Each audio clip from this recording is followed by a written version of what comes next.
In front of me I have the brand new iPhone 7.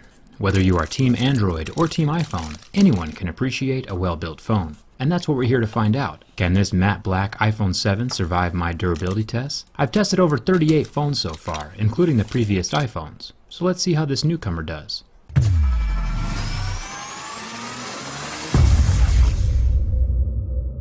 Let's start with the scratch test. I have a set of mineral picks that tell me where the hardness of the glass falls on Mohs scale of hardness. Sapphire glass would be around an 8 or a 9 on Mohs scale, or plastic screens like the Galaxy S7 Active would scratch at a level 3. Normally, the average smartphone will start scratching at a level 6, and this appears to be the case with this new iPhone 7. It is on par with the typical smartphone screen hardness. Coins and keys won't scratch it, but you should keep it protected anyway. There are still plenty of abrasive materials in the environment, hiding in the pockets of your jeans or purse that can cause scratches to the screen of your phone. Let's jump down to the home button, or better said, the home touchpad now, since it doesn't click anymore. There have been rumors that the home button and the camera lens are made of sapphire, which would make them extremely scratch resistant, nearing the point of diamonds, which would be nice. Some smartphones, like the Galaxy phones, use a plastic home button that can scratch easily. But so far, this touchpad can resist the scratching from my razor blade. But is it sapphire, or is it just normal glass? The easiest way to find out is using the hardness picks. Like I mentioned before, glass will scratch at a 5 or 6, but sapphire should be around an 8 or a 9. And since this button has a deep scratch with a level 6 pick, we know for sure that it's regular glass and not sapphire. The earpiece is made of metal and very solidly stuck in place. It won't be sliding around or falling out like the old iPhone 4s did. Now with the back aluminum, I will be scratching a jet black version very soon, but so far this matte black version holds up extremely well to my keys. You can hardly tell that it's been scratched. Razor blades, on the other hand, will scratch the phone just fine.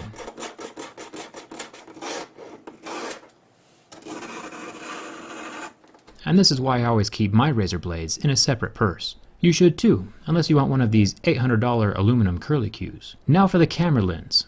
This glass piece is protecting the new 12 megapixel camera inside of the phone, and it is definitely scratch resistant, which is awesome. My razor blade does nothing to it, but is it sapphire? It still scratches deeply at a level 6. So it doesn't look like anything on this phone is sapphire. Sapphire does have its pros and cons, but I'll save that for another video. Next to the camera lens, we have what Apple is calling the Quad LED True Tone Flash. Initially, I thought that this might be 4 different colored LEDs, bringing even more life to pictures than just a dual-colored flash would. But while indeed there are 4 LEDs, it is still just the same normal 2 colors that the older iPhone 6 has.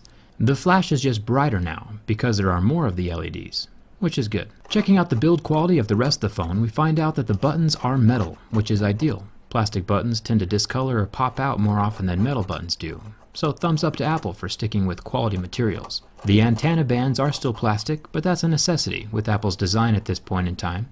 If you remove these antenna bands, no more cellular connection. If we look down here, we see where the headphone jack doesn't exist. Now this is a problem on multiple levels. I'll go more in depth about this in my next video, but looking at it from purely a durability perspective, this is an extremely bad move. Just like any piece of electronics, the charging port component has a finite lifespan.